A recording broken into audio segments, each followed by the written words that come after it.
Army chief general Asim Munir نے کہا کہ دشمن قوتیں اور ان کے سرپرست جھوٹ، جعلی خبروں اور پروپیگنڈا سے ڈیجیٹل ٹیررزم کر رہے ہیں۔ 9 مئی کو تاریخ کا سیاہ باب رقم کرنے والوں اور منصوبہ سازوں سے نہ کوئی سمجھوتا ہو سکتا ہے اور نہ ہی کوئی ڈیل۔ زمین زہرا کی رپورٹ دیکھیے۔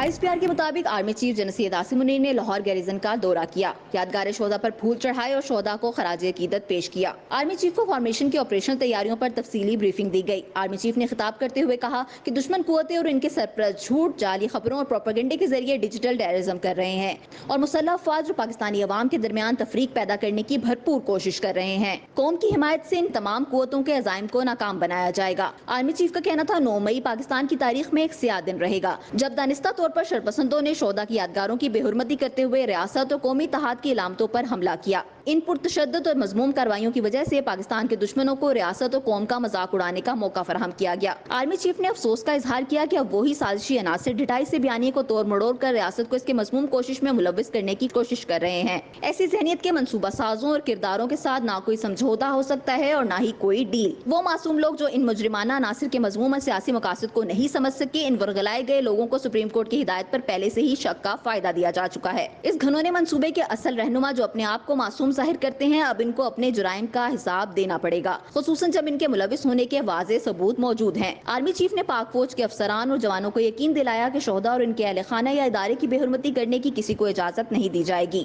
9 مئی کے منصوبہ سازوں، سہولت کاروں اور مجرموں کو ملکی قانون کے مطابق انصاف کے کٹہرے میں لایا جائے گا۔ آرمی چیف نے کہا اس حوالے سے آئے روز کی جانے والی اشتعال انگیزیوں کا جواب نہ دینے کو ہماری کمزوری اور ہمارے صبر کو لامحدود نہ سمجھا جائے۔ بعد میں آرمی چیف نے لاہور گیریزن میں جناح لائبریری کا افتتاح بھی کیا۔ سرمین زہرا، جیو نیوز، اسلام آباد۔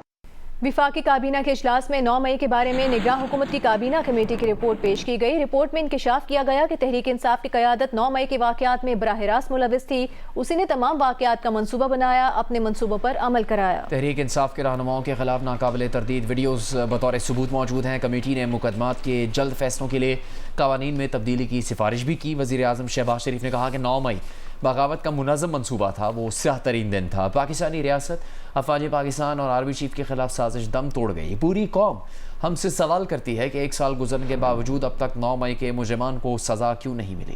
چیئرمین تحریک انصاف بیرسٹر گوہر نے کہا ہے کہ تحریک انصاف مذاکرات کی حامی ہے، ہمیں تصادم کے بجائے آگے بڑھنا چاہیے۔ پروگرام کیپٹل ٹاک میں گفتگو کرتے ہوئے بیرسٹر گوہر کا کہنا تھا کہ بات چیت کے لیے ایک کھڑکی کھلی رکھنی چاہیے، ہم چاہتے ہیں کہ معاملات حل ہوں۔ بارہا ہم کہتے چلے آ رہے ہیں کہ یہ کلیش آف ٹائٹن ختم ہو، یہ سیز فائر ہو، آگے کی طرف آگے بڑھے، اور ہمارے ساتھ تو انگنت زیادتیاں ہوئی ہے، ورکروں کے ساتھ۔ آپ ابھی بھی بات چیت کے حق میں؟ دیکھیں، ہم تو یہ کہہ رہے ہیں کہ ایک ونڈو تو اوپن ہونا چاہیے۔ علی امین گنڈاپور صاحب اور عمر ایوب صاحب اور شبلی فراز صاحب پہ مبنی 3 رکنی کمیٹی ہے، وہ مذاکرات کے لیے کمیٹی؟ وہ جو 3 نہیں، وہ کمیٹی نہیں، 3 نام دیے ہوئے ہیں، اور خان صاحب نے اس کو ایکسپلین کیا تھا کہ میں نے تینوں کو کہا آپ کر لیں۔ مثلا یہ بات نہیں ہے، علی امین گنڈاپور صاحب ہے، وہ وزیر اعلیٰ ہے اور بہت اچھا ہے، اور اس کی بڑی خواہش، ہم سب کی خواہش ہے کہ سارا سیٹل ڈاؤن ہو۔ آپ کہہ رہے ہیں آپ ابھی بھی بات چیت کے لیے تیار ہیں؟ ہم کہہ رہے ہیں کہ دیکھیں ان سب چیزوں کے باوجود یہ ہم، اور خان صاحب نے اوپن کورٹ میں کہا کہ میں اپنے یہ سارے چیزیں معاف کرنے کو تیار ہوں جو میرے ساتھ زیادتیاں ہوئی۔ وزیر اعلیٰ پنجاب مریم نواز نے کہا کہ 9 مئی کو منصوبہ بندی سے حملہ کرنے والے دہشت گرد تھے، دہشت گرد جماعت سے کوئی بات نہیں ہو سکتی۔ جناح ہاؤس لاہور میں شہداء کے لواحقین کے لیے خصوصی تقریب کے موقع پر مریم نواز نے سوال کیا کہ عدلیہ سے وہ پوچھتی ہیں کہ حملہ کرنے والوں کو سزا کیوں نہیں ملتی، انہیں ضمانت کیوں مل جاتی ہے۔ آج عدلیہ کے سامنے یہ سوال کرنا چاہتی ہوں کہ جب آپ کے ملک، آپ عدلیہ میں، ظاہر ہے جو ججز ہیں ان کے دل میں وطن کی محبت ہوگی، ہم جو کرتے ہیں اپنے ملک کی خاطر کرتے ہیں، اپنی مٹی کی خاطر کرتے ہیں، تو میں ان سے یہ سوال پوچھنا چاہتی ہوں کہ جن لوگوں نے ہمارے ملک پر حملہ کیا سیاسی جماعت کی آڑ میں، جن لوگوں نے اقتدار کی خاطر یہ آگ لگائی، اس دن فتنہ کیا، فساد کیا، جس کو پوری قوم نے اپنی ٹی وی سکرینز پہ دیکھا، تو میں یہ پوچھنا چاہتی ہوں کہ ان کو سزا کیوں نہیں مل رہی، ان کو بیلز کیوں مل جاتی ہیں، کیوں ان کو جو یہ گھناؤنا جو عمل انہوں نے کیا اس کی سزا نہیں ملتی۔ میں یہ پوچھنا چاہتی ہوں ان سے۔ بانی پی ٹی آئی نے پارٹی ڈسپلن کی خلاف ورزی پر شیر افضل مروت کو کور کمیٹی اور پولیٹیکل کمیٹی سے الگ کر دیا ہے۔ اس بات کا اعلان اڈیالہ جیل میں بانی پی ٹی آئی سے ملاقات کے بعد عمر ایوب نے کیا۔ کہا کہ بانی پی ٹی آئی نے شیر افضل مروت کو سعودی حکومت سے تعلقات خراب کرنے کی کوشش کرنے پر کور کمیٹی سے نکالا ہے۔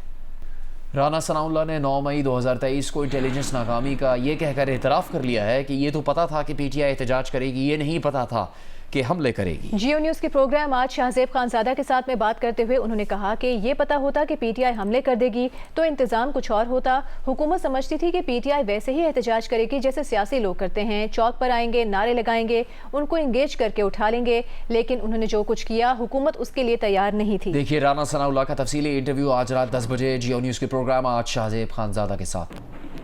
اور اس سے پہلے جیو نیوز کے پروگرام کیپٹل ٹاک میں بات کرتے ہوئے رانا ثناء اللہ نے سانحہ 9 مئی کی تحقیقات کے لیے جوڈیشل کمیشن کی مخالفت کر دی۔ کہا کہ اگر سانحہ 9 مئی کی تحقیقات کے لیے جوڈیشل کمیشن بنایا گیا تو مزید وقت ضائع ہوگا۔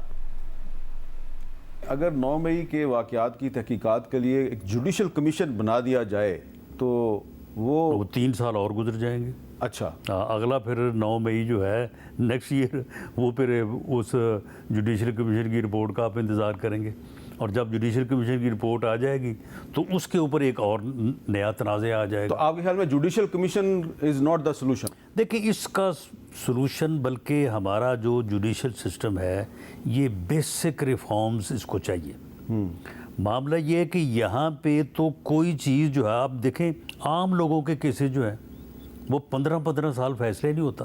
اس کو جب تک آپ ریفارم نہیں کریں گے، اس کو بدلیں گے نہیں جس طرح سے دنیا میں ملکوں نے بدلے ہیں، تو اس وقت تک تو یہی کچھ ہوتا رہے گا۔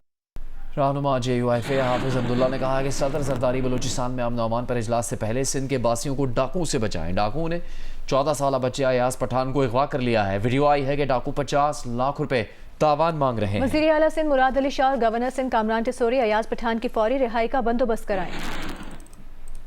وفاقی وزیر داخلہ محسن نقوی نے اسلام آباد میں موٹر سائیکل اور گھڑ سوار مارگلہ ٹریلز پیٹرول یونٹ کا افتتاح کر دیا ہے۔ کہا کہ 60 پولیس اہلکاروں پر مشتمل فورس مارگلہ ٹریلز پر سیکیورٹی فراہم کرے گی، راستہ بھٹکنے والوں یا کسی اور ایمرجنسی میں لوگوں کی مدد کرے گی۔ ایمنسٹی انٹرنیشنل نے 9 مئی مظاہروں کے الزام میں گرفتار مظاہرین کی غیر مشروط رہائی کا مطالبہ کیا ہے۔ بیان میں کہا کہ تمام ملزمان کے منصفانہ ٹرائل کا حق یقینی بنایا جائے، فوجی عدالتوں کی سماعت معطل کی جائے۔ ایمنسٹی نے سنم جاوید، یاسمین راشد، عالیہ حمزہ سمیت خواتین مظاہرین کی طویل حراست پر اظہار تشویش کیا ہے۔ سابق صدر عارف الوی نے کہا ہے کہ بات صرف اس سے ہو سکتی ہے جس کے پاس طاقت ہو۔ بانی پی ٹی آئی سے ملاقات کے بعد میڈیا ٹاک میں کہا کہ معافی مانگنے کی بات کرنے والوں کا کام سیاست کرنا نہیں، ادارے کو تباہ نہ کیا جائے۔